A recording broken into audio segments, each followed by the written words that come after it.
Deməli məktəbdə yaxşı öyrətmirlər, məşğul olmurlar, ona görə hazırlar qoyurlar.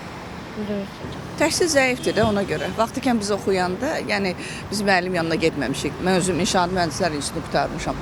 Biz elə özümüz hazırlaşıb, özümüz də, yəni məktəbdə təhsil güclü idi də qızım. İndiki kimi deyil axı. İndiki uşaqların yükü çoxdur, ancaq təhsilin keyfiyyəti yoxdur. Demək, yaxşı hazırlaşdırmırlar. Məcburdur valideyn qoysun. Yəqin ki, təhsil zəifdir də orta məktəbdə. Yaxşıdır, niyə ki? Uşaq daha mükəmməl öyrənəcək fənni.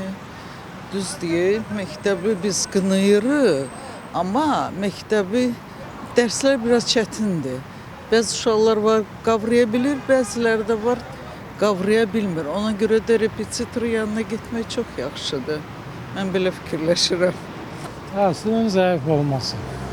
Məktəb kifayət eləmir. Ona görə ki, məktəbdə düzgün dərs keçirilmir.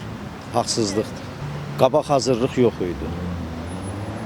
Uşaqlar hamısı institutda, universitetlərdə oxuyurdu. Çünki məktəbdə böyük müəllimlər qəşəng dərs keçirdi. İndi amma yaxşı dərs keçirilmir. Hazırlığa görə məktəbdə dərs keçirilmir. Hazır yuxarı sinifdə yaxşıdır, ancaq aşağı sinifdə uşağın beynini yükləməkdir. Mən kateqorik gələyinəyəm onu. Mən özüm də qoymuşam da, məktəblərdə dərs keçirmir, mən də qoymuşdum da, indi universitetə qəbul olunub. İki tərəfli öyrənmək pis deyil.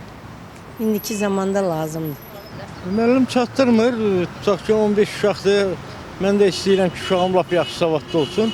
Ona görə müəllimə xahiş edirəm, pulunu da verirəm, dərs istəyirəm. Bəs ailə nə qədər hazıra pul gedir? 150 manat.